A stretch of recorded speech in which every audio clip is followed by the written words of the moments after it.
அவனை தட்டி ஒரு கதை சொல்லு ராம்ஸ். கதையா? கதை கேட்கும் அன்பர்களே, கதை கூறும் இந்த அடியனினுடைய அன்பான வணக்கங்கள். தங்களுடைய மேலான ஆதரவின் மூலமாக 70 வாரங்களை நாம் கடந்து விட்டோம். தொடர்ந்து நானும் கதைக்கிறேன், நீங்களும் ஆதரவு தாருங்கள். நன்றி. வணக்கம் அன்பர்களே. இந்த வாரம் சுஜாதா அவர்களுடைய ஒரு கதையை பார்க்கலாம்.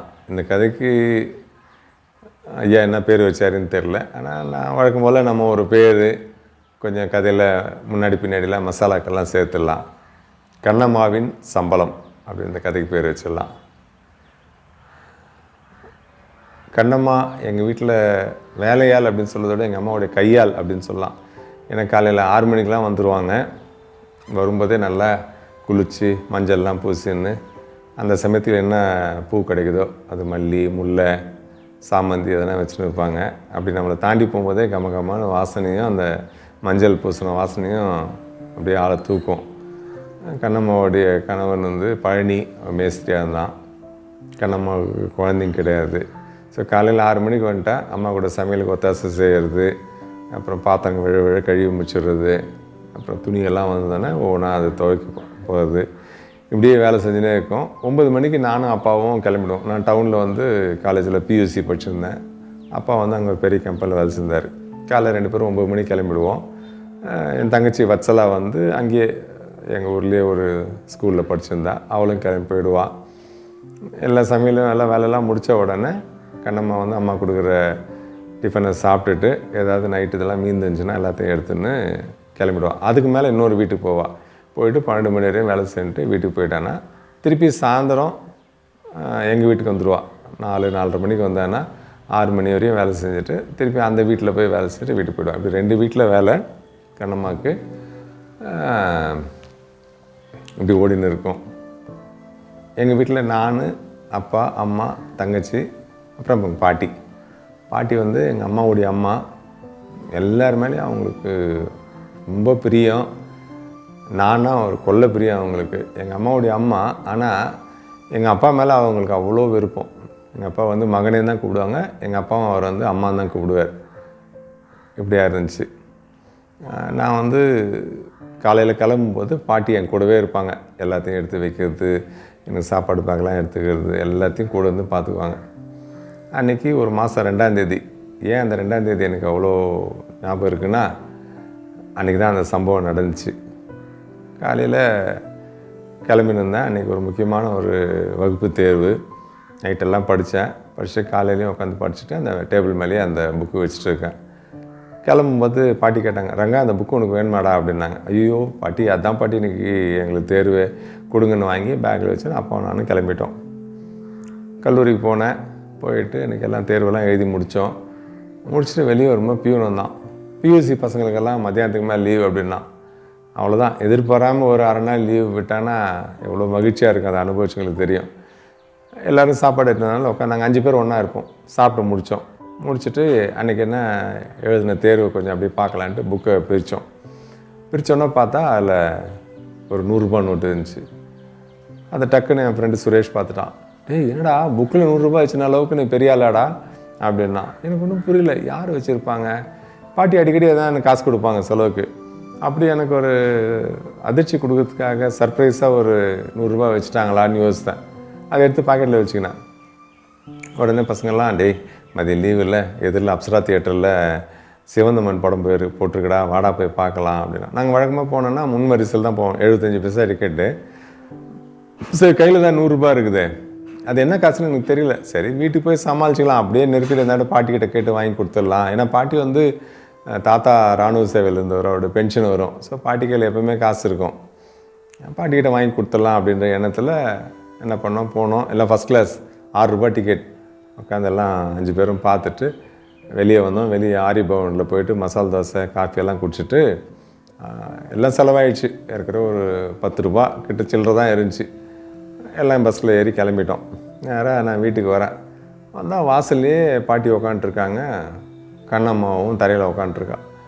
என்னை பார்த்தோன்னா பாட்டி வாரங்கான்னாங்க. அதுக்குள்ளே கண்ணம்மா எழுந்து நின்று, ராஜா உன் புக்கில் 100 ரூபா காசு இருந்துச்சாப்பா அப்படின்னாங்க. எனக்கு திக்குந்துச்சு. நான் என்னன்னு சொல்கிறதுக்குள்ளே பாட்டி அந்த புக்கு கூடான்னு வாங்கினாங்க. வாங்கி எல்லாம் திருப்பி பார்த்தாங்க, காசு இல்லை. உடனே கண்ணம்மா நீ எங்கேயோ காசை விட்டுக்கிற, தேவையில்லாமல் நீ தம்பியை சந்தேகப்பட்ட பார்த்தியா அப்படின்னோடனே, ஐயோ இல்லைம்மா நான் சந்தேகம்லாம் படலம்மா, பேக்கில் இருக்காதாம்மா பார்க்க சொன்னேன் அப்படின்னா. இல்லை அவன்கிட்ட காசு இல்லை, அவன் எங்கேயும் அதெல்லாம் இருந்தால் முதல்ல கொடுத்துட்டுப்பான், என் பேரனாச்சே, அப்படியெல்லாம் ஒன்றும் பண்ண மாட்டான், தப்பு பண்ண மாட்டான் அப்படின்னாங்களா. எனக்கு ஒன்றும் புரியல, என்னடா இது நம்ம எதனா உண்மையை சொல்லறதுல பாட்டி இந்த மாதிரி ஒரு சர்டிஃபிகேட் கொடுத்துட்டாங்க, இப்போ நான் எதனா ஒன்று சொன்னால் பாட்டி முதல்ல கறி பூசுகிற மாதிரி ஆகிடுமே அப்படின்னு சொல்லிட்டு அமைதியாக இருந்தேன். கண்ணம்மா புலம்பினே தான், ஐயோ ஒரு மாதம் சம்பளம் போச்சே, இந்த மாதம் நான் எப்படி சீட்டு கட்டுவேன், மற்ற செலவெல்லாம் என்ன பண்ணுவேன், என் வீட்டுக்காருக்கு தெரிஞ்சால் என்ன சரியான அடி அடிப்பானே அப்படின்னு புலம்பினே கிளம்பி போயிட்டா. எனக்கு மனசே கேட்கல. உள்ளே வந்துட்டேன். பாட்டி வந்தாங்க. ரங்கா போய் கை கால் அலம்பிட்டு வா, காஃபி குடினாங்க. எனக்கு ஒன்றுமே தோணலை. போய் கை கால் அலம்பிட்டு இல்லை எனக்கு எதுவும் வேண்டாம், எனக்கு வயசு சரியில்லைன்னு சொல்லிவிட்டு கம்முன்னு உட்காந்து படிக்கிற மாதிரி பாவலா பண்ணி உட்காந்துட்டேன். அன்றைக்கெல்லாம் எனக்கு ராத்திரி தூக்கமே இல்லை. அதுக்கப்புறம் கண்ணம்மாவை பார்க்கும்போதெல்லாம் எனக்கு ஒரு குற்ற உணர்ச்சி. ஏற்கனவே கண்ணம்மாவை நான் வந்து தவிர்க்க ஆரம்பித்தேன் பார்க்குறதே.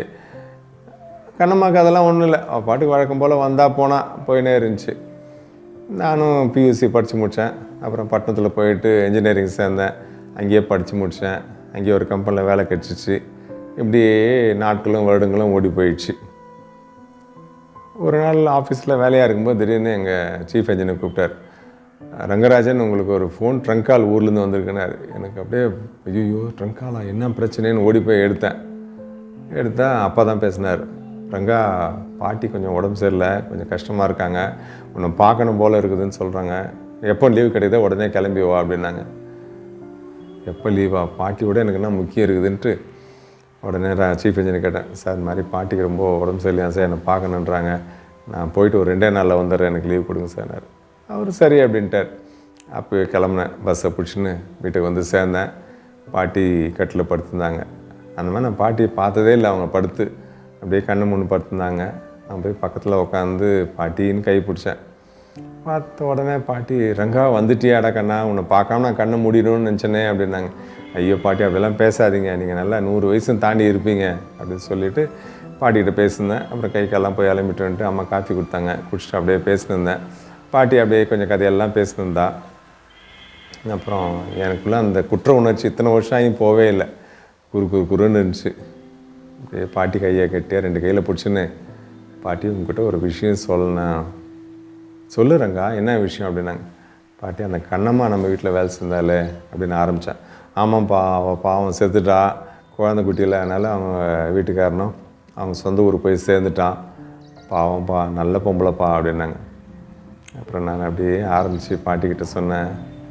பாட்டி அந்த அவள் சம்பள பணம் ஞாபகம் இருக்கா பாட்டி, 100 ரூபான்னு? ஆமாம் அது நான் தான் எடுத்தேன் பாட்டி, என் பேங்கில் எல்லாம் இருந்துச்சு, என் புக்கில் இருந்துச்சு, நான் அதை எடுத்து எனக்கு எல்லாம் ஃப்ரெண்ட்ஸோடு சேர்ந்து சினிமாக்கெல்லாம் போயிட்டு செலவு பண்ணிட்டோம். நான் சொல்லலாம் அப்படின்னு வீட்டுக்கு வரும்போது நீங்கள் எனக்கு ஒரு சர்டிஃபிகேட் கொடுத்துட்டீங்க, என் பேரன் அந்த மாதிரிலாம் செய்ய மாட்டான்னு. அந்நேரத்துக்கு எதுவும் முடியல. பேசினா அப்புறம் உங்களை நான் வந்து அவமானப்படுத்துகிற மாதிரி ஆகிடும். அமைதியாக இருந்துட்டேன் பாட்டி, நான் தான் பாட்டி அந்த காசை செலவு பண்ணிட்டேன், என்னை மன்னிச்சிருங்க பாட்டி அப்படின்னாங்க. உடனே பாட்டி ஒரு வார்த்தை சொன்னாங்க. எனக்கு அப்படியே சொல்லுவாங்களே பொட்டில் அடித்த மாதிரி இருந்துச்சு. பாட்டி சொன்னாங்க, ரங்கா எனக்கு தெரியும் ரங்கா, அன்றைக்கே அந்த காசை நீ தான் செலவு பண்ணிட்டேன், உன் முகத்தை பார்த்தா நான் கண்டுபிடிச்சிட்டேன்.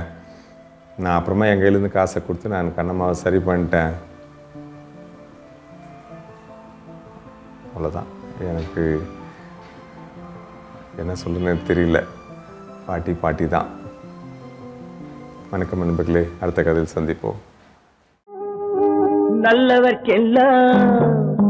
நல்லவர்க்கெல்லாம் சாட்சிகள் 2, ஒன்று மனசாட்சி.